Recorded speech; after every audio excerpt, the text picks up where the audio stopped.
I'd like to call this December 8th meeting of the Jackson County Board of Education to order. This is our work session time. Before we start, yesterday was a anniversary in our country. 84 years ago, the attack on Pearl Harbor happened.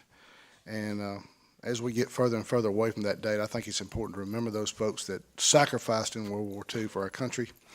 So before we start, Mr. Superintendent, I'd like to have a moment of silence to remember those folks. So if you'll just bow your heads, please.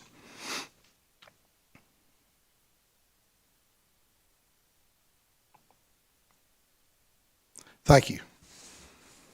This time I'll turn it over to Dr. Brown for superintendent's comments. Good evening, board and community. Hope all is well. We're going to do a little switcheroo on the agenda this evening. Maysville Elementary, you're supposed to go during the board meeting section of the agenda, but I remember what it was like to be 5. And I don't want to put you through an hour and 15 minutes worth of budget conversation because, I'm sorry, Anna, they will not appreciate it. But I do have one question, students. How many more days of school until we get out for holiday break? 7, yes. I didn't remember, so I wanted to go to the audience for a little help. Winter break does start December the 8th through January 6th. The teachers return on January 5th. Excuse me, students return on January 5th. The teachers return on January 2nd. Teachers, yeah, I'm not giving them an extra day. I do want to say big thanks to our cafeteria staff at all of our schools for serving holiday lunches. They worked extremely hard. I don't have the exact number because we're not done yet, but Ms. Blake and our school food nutrition staff will be able to give us that number in January. I'm sure it's going to be in the thousands. Also want to say thank you to our bus drivers. It's been cold and rainy over the last couple of weeks, and many of them get up extremely early to make sure that our students get to school on time as well as safe. So I want to make sure we thank them. Also want to thank the board members for their attendance last week at GSBA training and appreciate all of their support. So at this time, I'm going to call up Dr. Warwick and her team. We're going to lead us in the pledge and then do your presentation.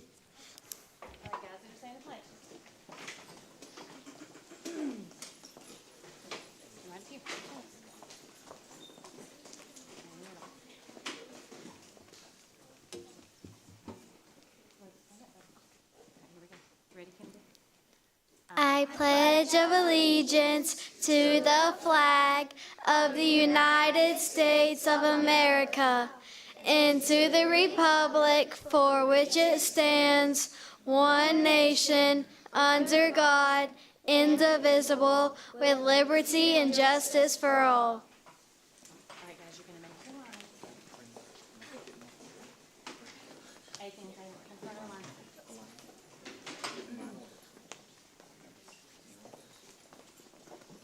We're going to shuffle everybody around right quick. Board, thank you so much for giving us the opportunity to present tonight. I want to tell you that this presentation was something that our children have written, that they came together and they said, these are the things that we want to share with the board, and they're going to be leading this. So we're going to turn it over to them. It is going to be interactive, so get ready. They are going to approach the table. They've got some things they want to show you and share with you, so know that they're going to be coming over and sharing their leadership notebooks tonight.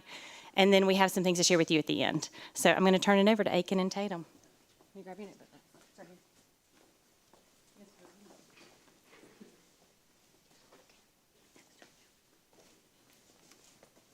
All right, girls. Ready? Good evening, members of the school board, staff, families, and guests. Thank you for joining us tonight. My name is Aiken Roberts. And my name is Tatum Smith. We are excited to share how students at MES are becoming leaders and working towards our school's wildly important goal, also called our WIG. That's 100% of students will read on grade level and 90% of our students will miss 0 minutes of instruction. To start us off, what is a WIG and why do we have one? That's a great question. A WIG is a wildly important goal. It's something so important that we focus on it every day. Our school-wide WIGs are 100% of students reading on grade level, and 90% of our students will not miss a minute of learning. Everyone has a part in reaching that goal. That's awesome. Now we've heard something about leadership notebooks. What are those? Leadership notebooks help us track our progress. Inside them we keep our reading goals, our data, our action steps, reflections, and celebrations. We use our notebooks during student-led conferences to explain our learning. Here are some examples of our leadership notebooks.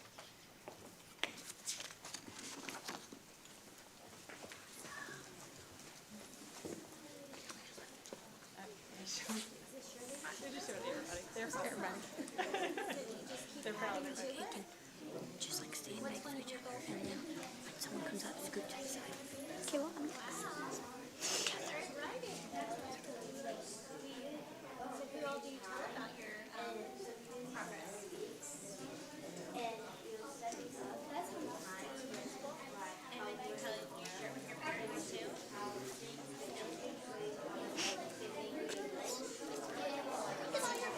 She has to update too.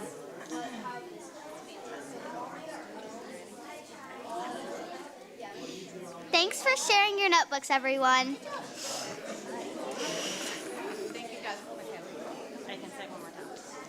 Thank you all for sharing your notebooks.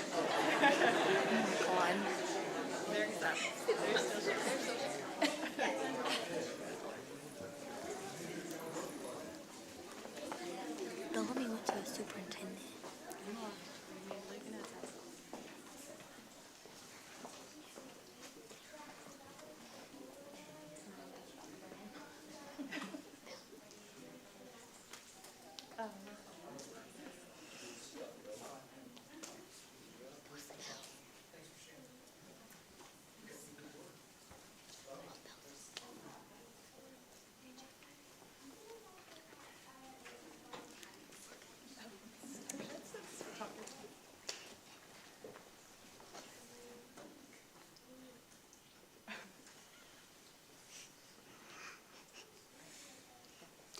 Another part of leadership is having leadership roles. Can you tell us what those are?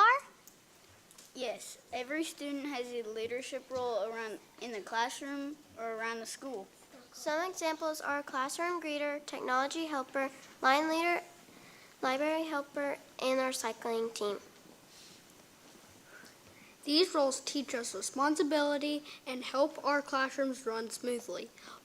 Wyatt, Bellamy, and I are on the safety patrol, and we have roles in our classrooms. Aiken, Bellamy, Michaela, and Tatum volunteer in our preschool class during recess. We also heard students create mission statements. What's a mission statement and why do we have one? A mission statement helps us decide who we want to be. For example, I will work hard, be kind, and never give up. Our classroom has a mission statement too. It reminds us of our purpose and keeps us focused. Here is a video of a class just sharing their mission statement. In our classroom, we will work hard each day to be focused and ready to learn so that we will have a bright future. We will show kindness and respect to all and do the right thing, even when no one is watching. We are role models and leaders. That's powerful. Now let's talk about something called lead measures. What are lead measures and how do they help us reach our goals? Lead measures are actions we take to reach our goals. For our reading WIG, lead measures might include reading 20 minutes every day, practicing vocabulary, working on fluency. We track them to make sure we're doing things needed for success. We collect this as a class and post it in the hallway every Monday.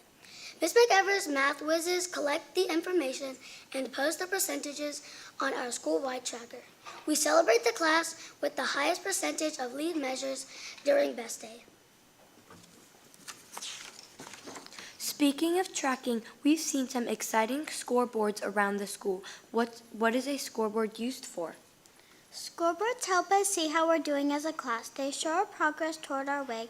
When we see the scoreboard go up, we know our hard work is paying off. When we stay motivated, we track reading as a grade level every month and attendance every week. Student leaders mark the scoreboard for our classes and grades. And finally, when goals are reached, how do we celebrate? We celebrate in a lot of fun ways, like leadership assemblies called Best Day, reading celebrations, class parties, and recognition boards. Celebrating helps us stay excited and proud of our growth. Each month we celebrate Best Day together. Students are recognized for reaching their goals in literacy, math, and missing 0 minutes of learning. We also celebrate the class with the greatest growth with trophies and capes, and the class with the highest percentage of lead measure completed is an award with an MES necklace designed and created by Mr. Allen's class. Thank you for listening to our leadership journey and learning how we are working toward reading success. With hard work, leadership habits, and support from our teachers and families, we believe we will reach our school goals of 100% of students reading on grade level and 90% of our students missing 0 minutes of learning.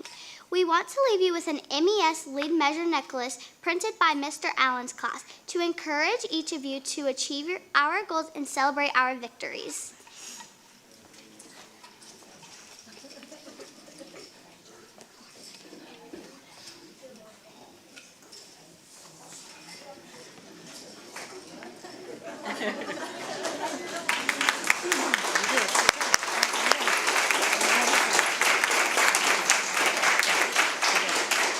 Grab them. All right, everybody come up here. He wants to say his final part right quick before they do it. All right, go for it. We are leaders, we set goals, we take action, and we believe in ourselves. Thank you. Good job. All right, let that Walk where? We're going to the last row and show off their full necklaces, all right?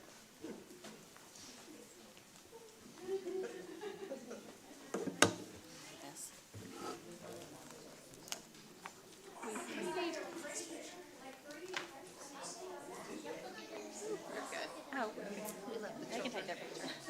That's the important thing. All right, everybody ready? 1, 2, 3. Awesome. Great job, guys.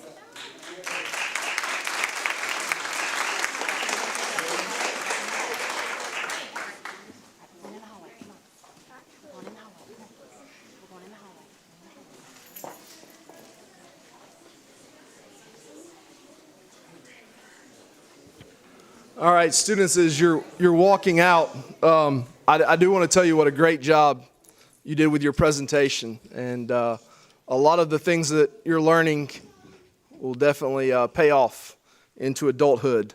With that being said, parents, we would love for you to stay for the duration of the meeting. You are also welcome to leave at this time if you would like to join your kids out in the hallway. We will, yeah. Not if you're a parent, right? Yes, thank you, Mr. Hooper. Yeah, just.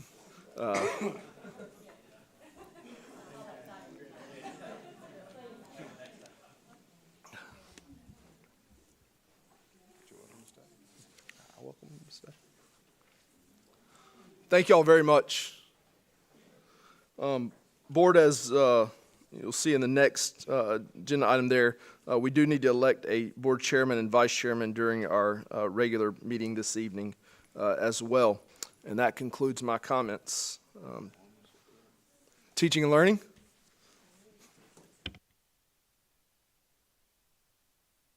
All right, well, good evening. It is December, and that means we are wrapping up a semester, and that means that we are getting started with end-of-course testing. We had our first day today of the newly redesigned ELA test. So this was the first go-around for this. Actually, I don't need a slide yet for this, so let me go back for just a minute. But all this week, we will have EOCs for our high school. So ELA today and tomorrow, and that's for our second year 10th grade class now with the new redesign of the new standards. And then U.S. history on Wednesday, biology on Thursday, and algebra 1 on Friday. So just want to really thank all of our test coordinators at the school and our leaders for their great planning. And I also want to say a special thank you to Ms. Wilson and Sandy Aiken. They do a tremendous job being very well prepared. This planning with the new redesign of the ELA assessment has really been 2 years in the making, partly because it now has a mix of text, so they're listening to text, podcasts, so that adds another component with headphones, and so also a shout out and a thank you to our technology team, because it did go very smoothly today, and I don't think that was necessarily the case in every single district across the state, and that's because of their hard work and a lot of planning ahead of time. So a great celebration that we got that kicked off, and we're looking forward to finishing the semester strong and having a great week of testing. And it kind of leads us into now also sharing, so this is previous year data, but recently our CCRPI data was released publicly, and so we are very proud to bring that to you tonight, because this really represents tremendous progress over the last several years. It represents the hard work of all of our leaders and our teachers and our students, and so we're excited to share with you. This is an affirmation of the work. As you know, we've been very focused on content mastery, on student readiness, student engagement, and growth. And so being able to share that incremental progress year after year as we look back really since 2022 to now is exciting to do. So as I share with you tonight, there are 5 main components within the CCRPI. So we'll be talking about content mastery, progress, closing gaps, readiness, and then graduation rate for high school. So these are calculated by elementary, middle, and high school grade bands, and we have a district score, and then of course schools have their individual scores as well. All of this data is public now, and it's on the DOE website for all of our parents and families to see as well. So kicking off with content mastery. This includes the achievement scores in English language arts, math, science, and social studies for middle and high schools. And this is based on the students' performance, their achievement on the Georgia Milestones and GAA.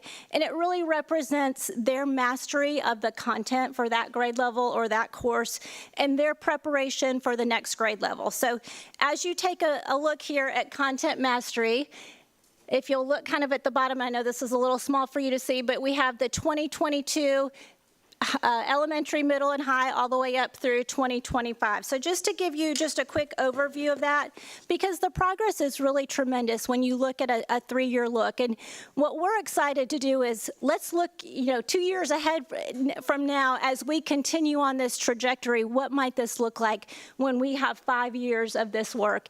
And what it really represents is opportunities for our students, because we know that while these are numbers here, they represent what our students have mastered, what they've learned, and their readiness for that next grade level. So as we look at this in elementary, overall in content mastery, we increased 9 points, going from 67.5 in 2022 to 76.5. Middle school increased 8.2 points. And high school had a slight increase overall. They really had a strong year in 2024, dipped just a little bit, and so we're really focused on just continuing to bring that high school score back up in content mastery, but you'll see it just a strong trend of improvement over the last few years. And then as we look specifically at ELA, which we know we've all been so focused on that because we know how important literacy is for our students and just mastering that. So elementary climbing almost 10 points from 22 to 25, middle climbing 7.35, and high school making a small gain there as well in ELA. And then math has been a strong area of content mastery for us, continues to be an area of strength. Elementary climbed 8 points, middle climbed 12.91 points from 22 to 25, and high school gained 4 points there in math. And then as we look at science, another big gain for elementary, climbing 10.65 points from 22 to 25. Middle dropped just a little bit, but remember we've made the transition to physical science for all of our students, high school physical science. We saw a slight, or not really a slight, we had that drop in biology, but this is, as you look at the 3-year trend, been an area of strength for us. So an area where we're really focused on making sure that we bring that one back up. And then as we look at social studies, there's not an assessment there for elementary, but middle school has had a very significant gain, up 10.45 points over the last 3 years in Georgia Studies, and then high school up 3.28 points as well. I just wanted to ask about the ELA. In the elementary in 2023, it was 90.85. Is there some big change from that to like 24 and 25? Do you see what I'm saying? I do. Is that a error in the numbers, or do you I think that that's- actually.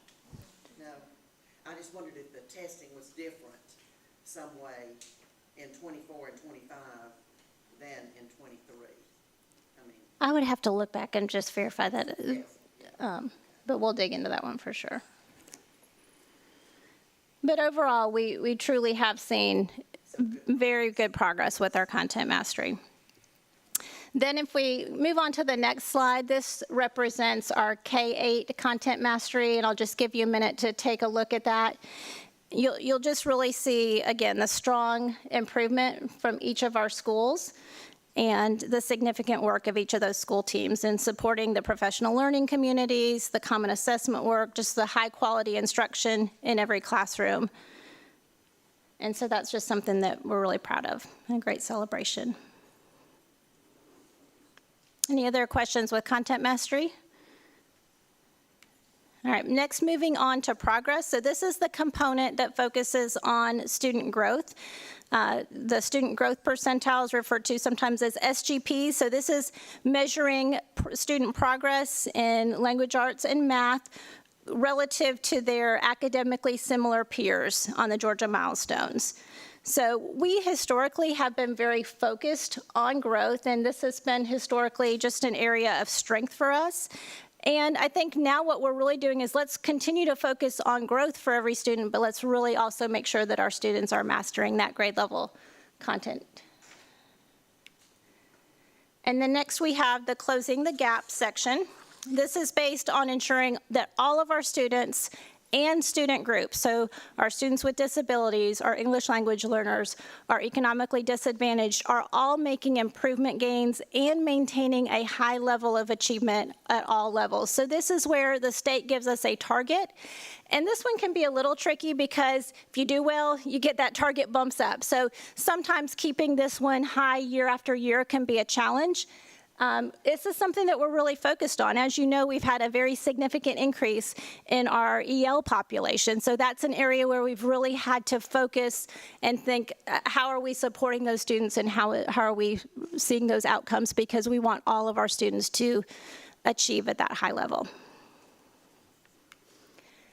And then finally, we have the readiness indicator, and this includes literacy, student attendance, and beyond the core, and then for high school, it adds on pathway completion and college readiness. So this is an area where we've really seen great gains as well. Again, we've been highly focused on getting all of our students to reading on grade level, so this is an area where we've really looked at pushing for that. And then, of course, lots of efforts too with attendance, which has been a challenge across the state, as we know, but we're definitely seeing a positive trend with that as well.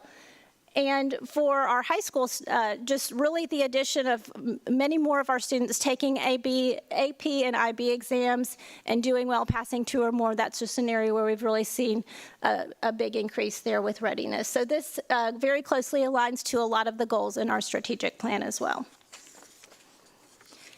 And then, of course, graduation rate, which we've already shared with you, but we continue to maintain that high graduation rate that's well above the state.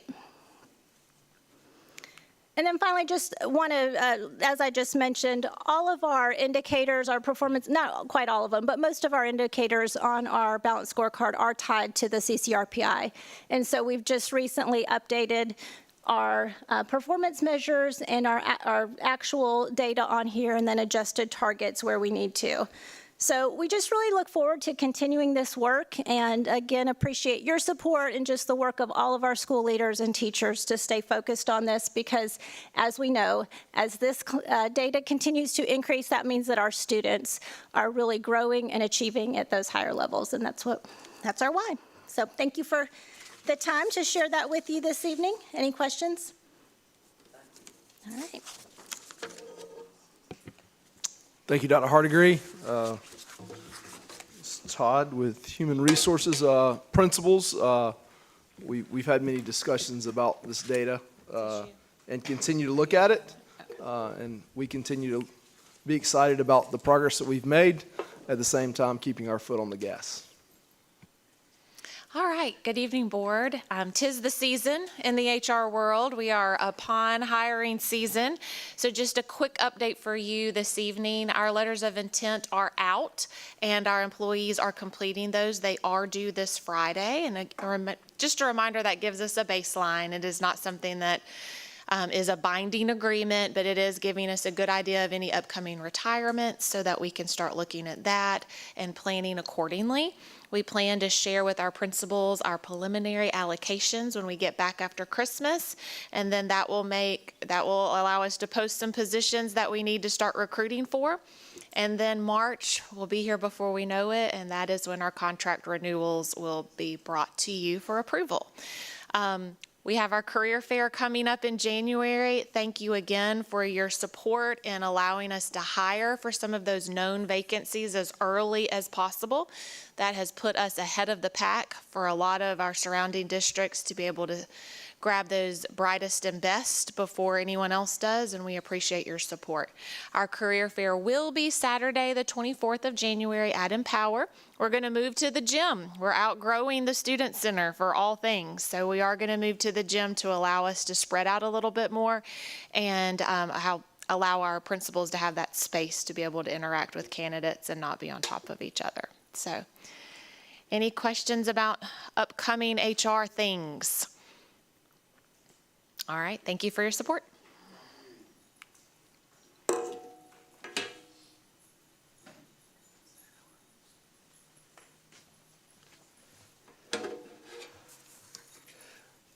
Good evening, everyone. Just to touch base, I've got a quick enrollment report for you. We finished the month of November with 11,448 students, down just a few, but it's right within that line where we've been the last few months. We certainly anticipate as we get into the new year, we may see a few more students joining us in January, but we'll see what comes with that. But we're right in line with where we've been. No dramatic changes really in enrollment over the last month. And bringing you an activities update, just a few highlights that we wanted to share. Kind of a fall recap of some of the great things that happened at our high schools and with Empower.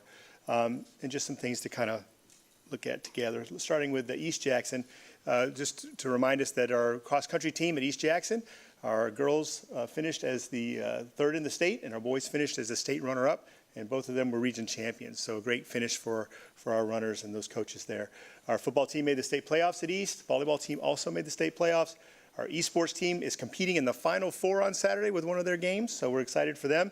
Our comp cheer and game day cheer both competed at the state level and finished in the top 16, I believe. Our beta at East Jackson had a second straight state championship in robotics. And Courtney Cameron was the individual state champion in language arts for beta. So great accomplishments there with that beta group who we got a chance to hear from just a few weeks ago.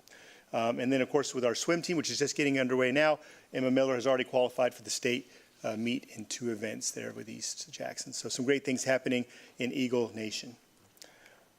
Going on to Jackson County High School, some highlights for the Panthers. First-time region champions for football with 11-2 record, made it to the Elite 8. The best season in school history for sure, and a great start for them in terms of creating a lot of energy in our community. So excited for them. Softball was the region runner-up and made the Elite 8 as well. So great season for our softball girls there at Jackson County. Our cross-country team, the girls cross-country were region champs. Our volleyball team, they were also region champs and made the Sweet 16 in volleyball this year. Our esports team is competing in the Final Four, I believe, also in an event this year. And our comp cheer, were region champs, made the Sweet 16. Flag football finished 15-5, made the state playoffs. Our one-act play were region champs, and we're 6th in the state overall. And with swimming there at Jackson County, they qualified for the state meet in over 21 events with different swimmers and relays there. So a lot of great things happening on both sides of the county in terms of athletic opportunities there for our kiddos.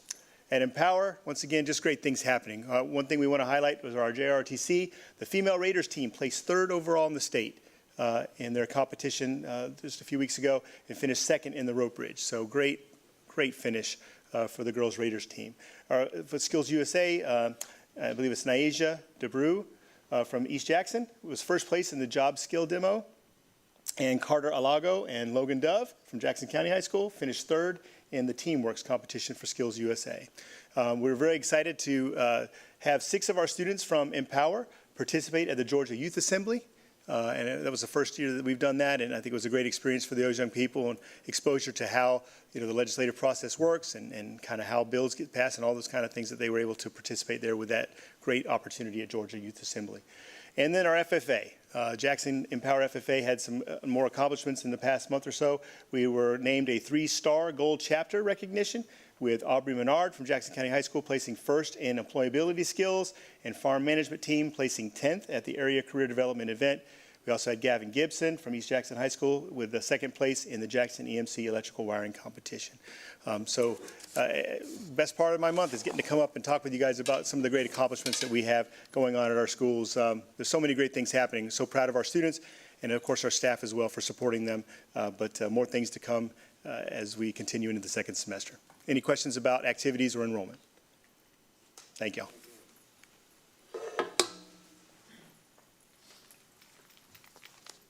Good evening, Board. Well, we are in that place and time of the year where we are starting to see a little bit of property tax money trickle in. As you are all aware, the tax bills did go out a little bit later than normal, and so the due dates were pushed back a couple of weeks, and then found that there was some other information missing for seniors. And so those tax bills got reissued, and they won't be due until the end of January. So there's, it's just sprinkling in, but it's all good because no tan. Do you have any idea how that's going to impact us? I mean, I was talking to a friend of mine today, and she went to pay her taxes, and she didn't owe as much as she was sent.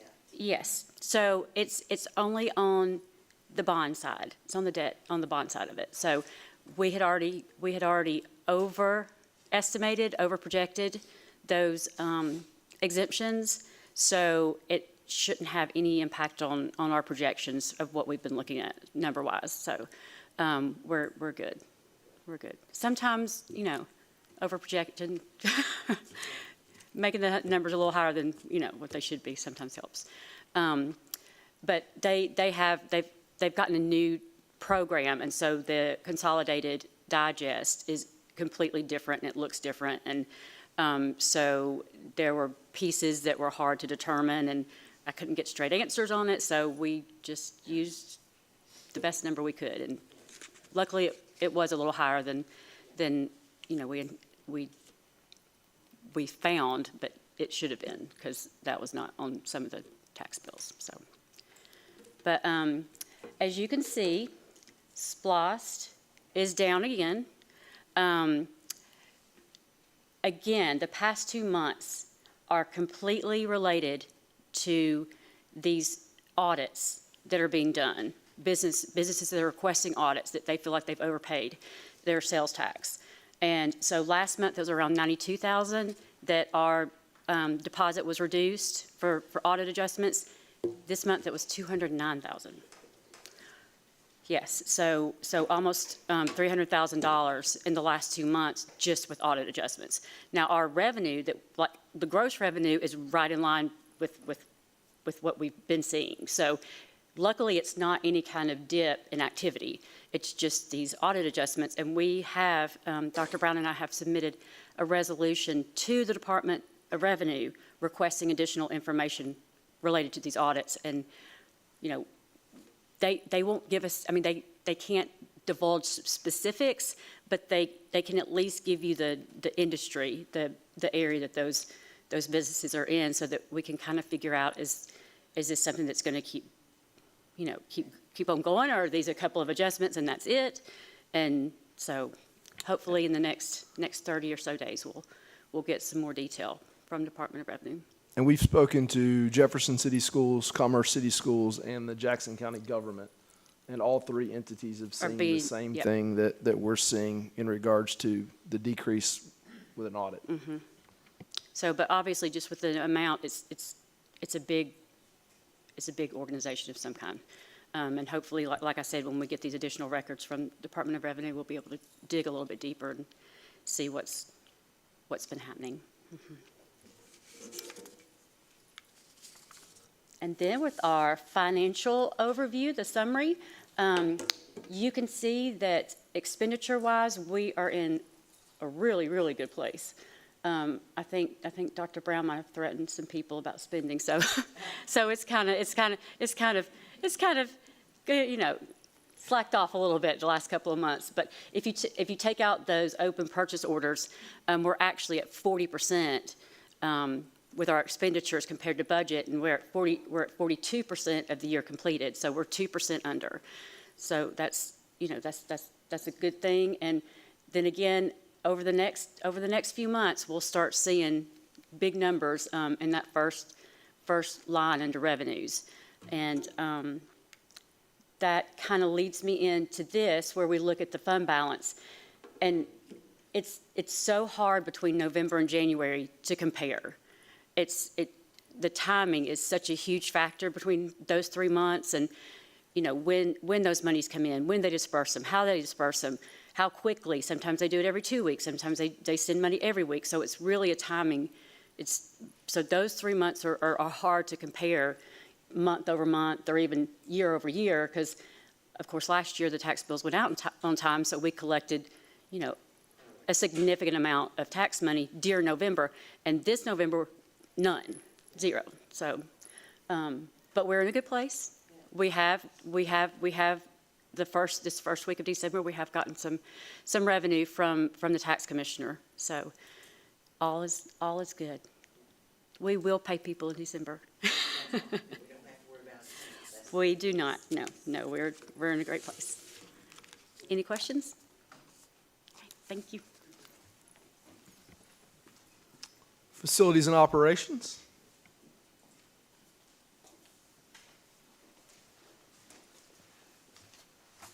You get me twice. We're going to invite John Robinson up to talk about our facilities update, and then Mr. Peterson will talk a little bit about some buses, and then I'll address you about some needs in our 2 cafeterias at the middle schools. So, Mr. Robinson. Thank you, Mr. Fletcher. Good evening, Board. I'm going to give you a brief update about the pre-K-12 project off of Boone and 332. You can see with the pictures, the mass grading is ongoing, even as we enter into the winter months and some of the weather and the challenges. Big push on the high school. The large retaining wall is about halfway complete. Look at the second picture. They're pouring along. They actually did a pour today. They got one scheduled this Thursday.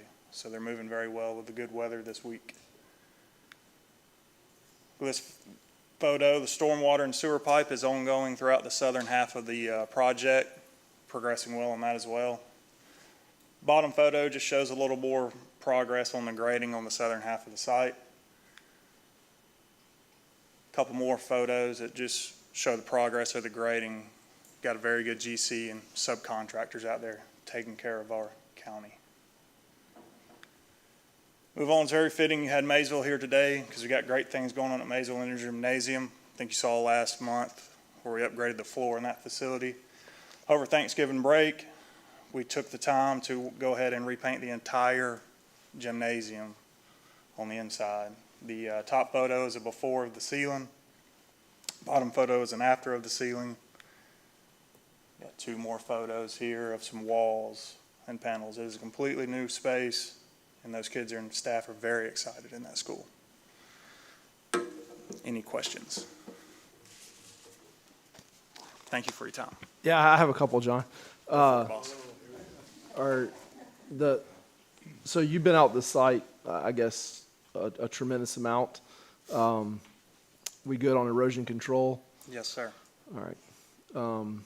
And you feel comfortable where we are timeline-wise? And Yes, sir. They are tracking on schedule, if not a day or 2 ahead of schedule, given the weather we've just encountered. we've been fortunate enough not to hit any rock? No, sir. No rock to speak of at this moment. Good. Makes me happy. And me too. Thank y'all. Mr. Peterson, go ahead. Thank you, Dr. Brown. Board, it's a pleasure to be here tonight. Start off, I'm going to butter it up before I get to the action item to see if that helps. We did our annual state inspection last week, and I'm excited to say every single bus passed state inspection, which is year number 3 of getting that done. So hats off to our mechanics, drivers, and all for doing such a good job of keeping our buses up and running. As we say that, just with showing the schools that we're building, the growth and all, we are in need of some more buses. We have some older buses that we are keeping as spares just in case we need them, but they're starting to get, their lifeline is getting to the end. Parts are getting more difficult to come across.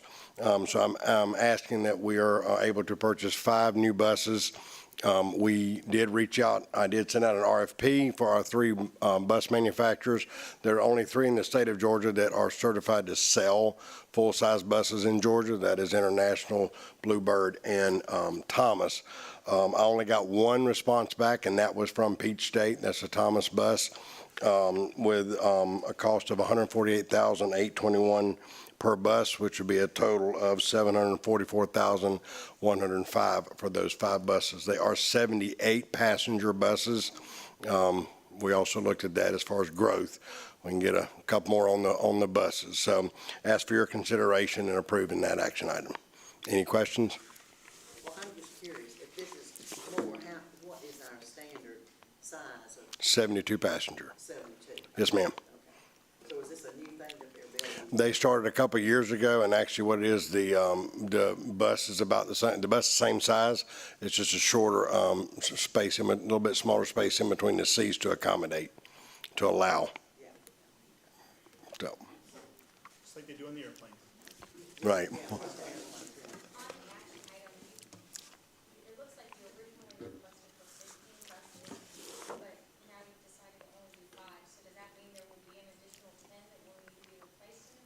Oh, yes, ma'am. Yes, ma'am. As we start getting old, the buses are living out their lifespan, we are going to have to, and that, just that with growth that we're looking at. But instead of buying them all at once, do it over a 2, 3, 4. One thing that the district did a great job of pre-22 was refurbishing the fleet, and our fleet is a relatively new fleet. We've seen less maintenance issues, we've seen less towing because of the decisions that were made with regard to the fleet. 5 is just to continue to help us grow the fleet as we add routes and try to keep those routes under an hour is our goal.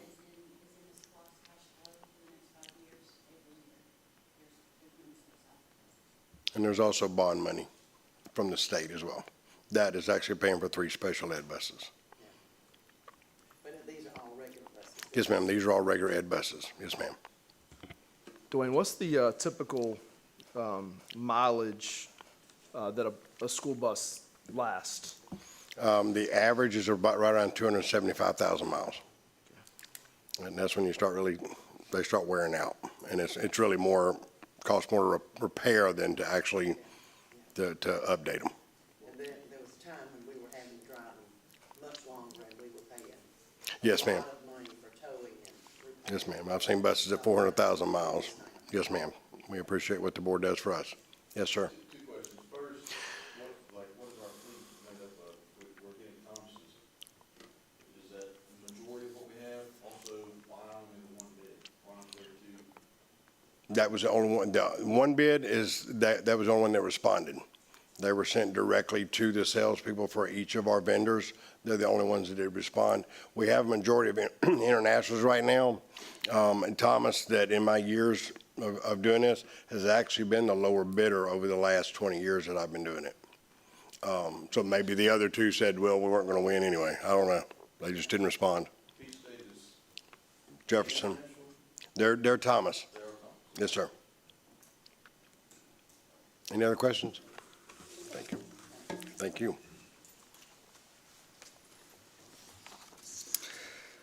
All right, I also have an opportunity for us to consider an action item at the end of my remarks here. We went through a process of getting some bids on a replacement for the cooler and freezer at East Jackson Middle School and at West Jackson Middle School. And of course, those are original to those buildings, so they've certainly served us well. They've been maintained well, but at this point, getting those replacement parts and whatnot is very difficult, and so it was time to replace those two. We did get bids from three bidders, Carol Daniel, Grail, and Ward Humphrey. Those bids were opened and a process was followed, and at the conclusion of that, it is our recommendation that the board approve Grail Construction to replace the cooler freezers at West Jackson Middle School and East Jackson Middle School. The total sum to replace those will be $658,000. $600,000 of that will come from our Food Nutrition Fund, which itself funds itself, and about $58,000 would then be paid for out of our SPLOST funds. Any questions about that process? We'll do that in the summer. Yes, ma'am. Those are the original boxes that have been there since. That's correct, yes, sir. So it's almost 30 years. Yes, sir. We won't get into like that. Yeah. So. Am I correct in saying that we also added generators to these? These have generators included, so that if we do have a power situation, the generators will kick in and allow for the food to not spoil. Oh, that's great. Yeah, so it's got a little bit of a protection included within this pricing. Yes, ma'am. Any other questions about that? Grateful. Thanks, Scott. Good to move right into the board meeting. Okay, we'll move out of our work session now, and I'll call the December 8th meeting of the Jackson County Board of Education to order. We've already done the Pledge of Allegiance, and I need a motion to approval of the minutes, please. Moved by Mr. Johnson. Do I have a second? I'll second. All in favor? Aye. Everyone seen the agenda for the meeting? Do I have an approval of the agenda? So moved. I'll second. Motion by Mr. Hollett, second by Ms. Wheeler. All in favor? Aye. Turn it over to Dr. Brown for his comments. Mr. Hooper has some student and staff recognitions. Yeah. Good evening, everybody. As you see, we have a group of students from East Jackson High School coming in, and students, you don't even have to get comfortable in your seats. We're going to bring you guys right up here. If you will come up over by me. We timed that well. So the students that just walked in are students from the East Jackson High School cross-country teams. As Mr. Wester stole a little bit of the thunder, but they weren't in the room, so we'll toot their horns again. What a competitive year, and really the last couple years we've seen at East Jackson cross-country, and that's really a testament to the program that's being built. We talk about wanting to build programs and sustainable success in athletics and across the board, and cross-country at East Jackson is showing that. Remember, the girls were on the podium last year, the boys won the state championship last year, and both were on the podium again this year. So the girls finished third in state, which was the highest finish they ever had coming off a region championship. The boys finished state runner-up this year after winning the region championship. So when you look at the runners, it's not a group of freshmen, it's not a group of seniors, it's a mix of everybody in between. So this is not something that was a one and done like you'll see from other programs. This is something that, like last year and again this year and moving forward, that you'll see the success continue. So we'll start with the girls. Ladies, as you call your name, come over here, and board, if you want to come out and shake the hands of these young student athletes, that would be awesome. They do have some very cool Maysville swag that they got during the work session, so some Eagle pride for you guys today, which is really awesome. So please do welcome Sierra Engels, Courtney Cameron, Brooklyn Lee, Emma Murphy, Nora Nichols, Addison Odom, Piper Pennington, Tiffany Peppers, Carrie Romero Barentinos, and Tallulah Williams from the East Jackson Girls Cross Country Team. And ladies, don't go far. We'll take a picture.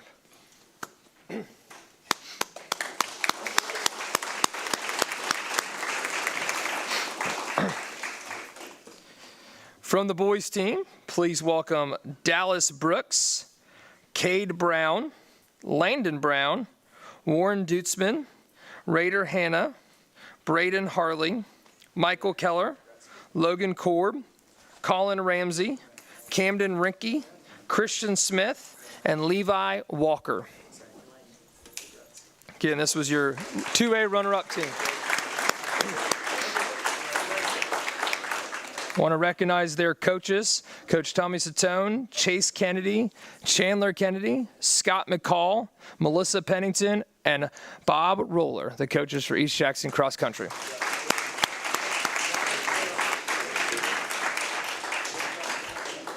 Now, students, we'll get you in front of the board for a big picture of East Jackson Cross Country if we could. You guys can kind of just fill in front of the board.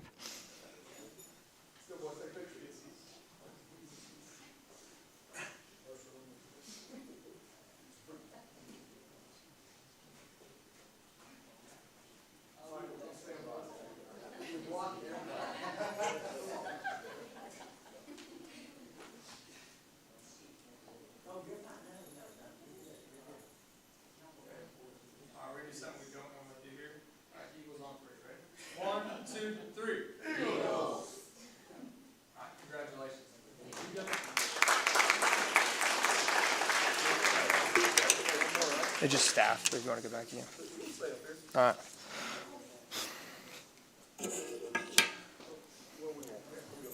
All right. Yes, you guys are good.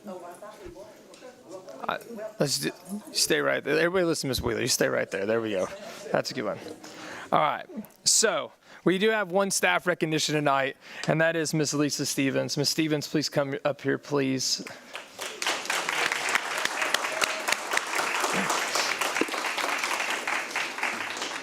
I have the great opportunity to know Ms. Stevens since getting here.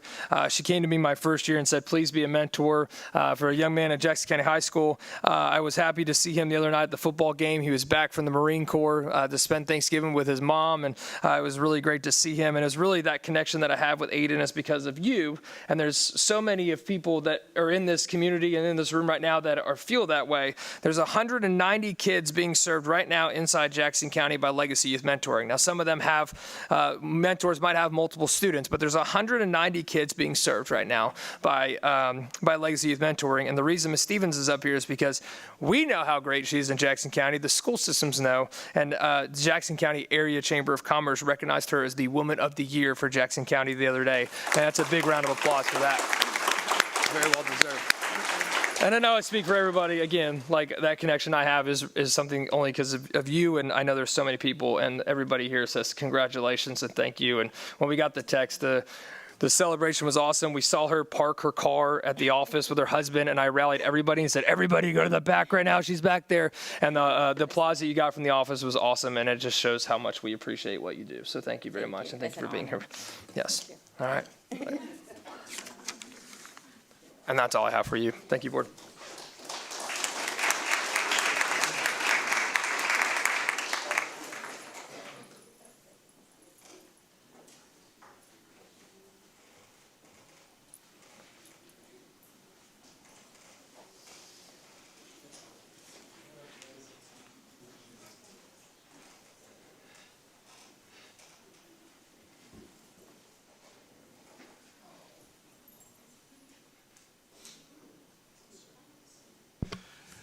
This time on the agenda, we have time for public comment. Anyone wishing to address the board, please step to the podium. Don't think we have anyone signed up, do we? Nope. Only see one non-employee in the room, and it's my wife. Ms. Brown, would you like to address the board? Please do. We'd like to hear from you.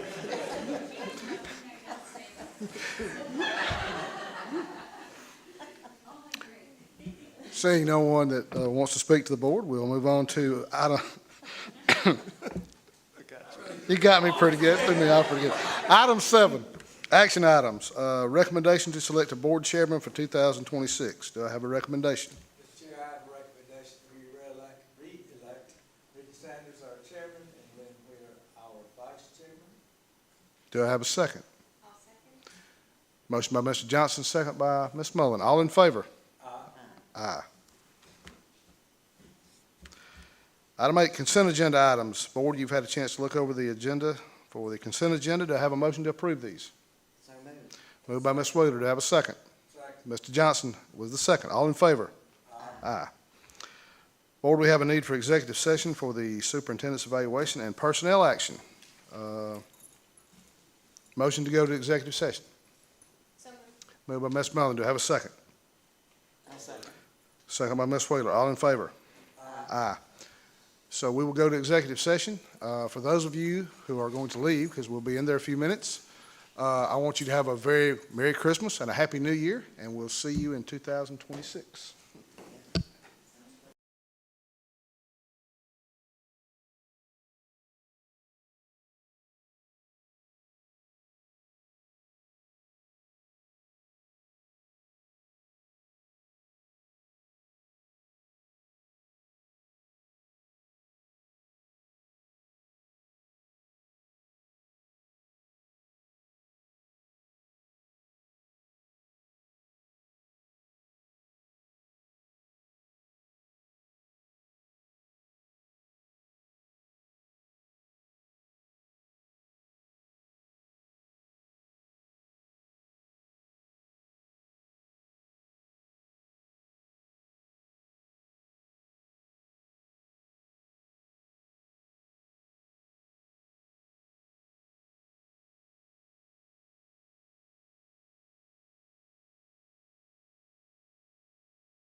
Okay, we're back from executive session. Do I have a motion to come back from executive session? Moved by Mr. Johnson. Do I have a second?